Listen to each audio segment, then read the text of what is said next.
Big பாஸில் camera முன் சூசகமாக சோழி உருட்டும் முத்து மற்றும் தன்னம்பிக்கைக்கும் தல கணத்திற்கும் நூலளவு தான் வித்தியாசம் என்று சொல்வார்கள்.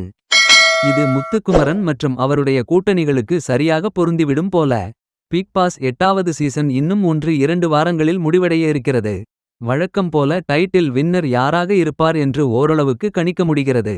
தீபக், மன்சரி, முத்துக்குமரன், சௌந்தர்யா போன்றவர்கள் கண்டிப்பாக பைனல் லிஸ்ட் ஆக வந்துவிடுவார்கள். தங்களுடைய குடும்பத்தினர் வீட்டிற்குள் வந்து சென்றது. ஆடியன்ஸ்களிடம் கிடைக்கும் கைதட்டல்களை வைத்து ஓரளவுக்கு தங்களுடைய ஆதரவை கணித்து விட்டார்கள். எந்த நிமிஷத்திலும் எது வேண்டுமானாலும் மாறலாம். அதை மாற்ற முடியாமல் தடுக்க என்னவெல்லாம் செய்ய வேண்டுமோ அதை முத்துக்குமரன் மற்றும் அவருடைய கூட்டாளிகள் மன்சரி மற்றும் ஜாக்குலின் சரியாக செய்து கொண்டிருக்கிறார்கள். அதாவது கேமரா முன்னாடி வேண்டும் என்றே வந்து நின்று ஒரு போட்டியாளரை பற்றி பேசுவது.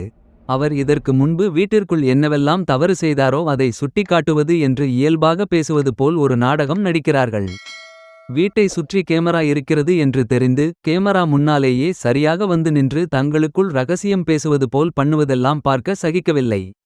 இவ்வளவு நாட்கள் உள்ளிருந்து கொண்டு இப்போது சூசகமாக விளையாடுகிறேன் என்ற பெயரில் கிடைத்த ஆதரவை இழந்து கொண்டிருக்கிறார்கள்.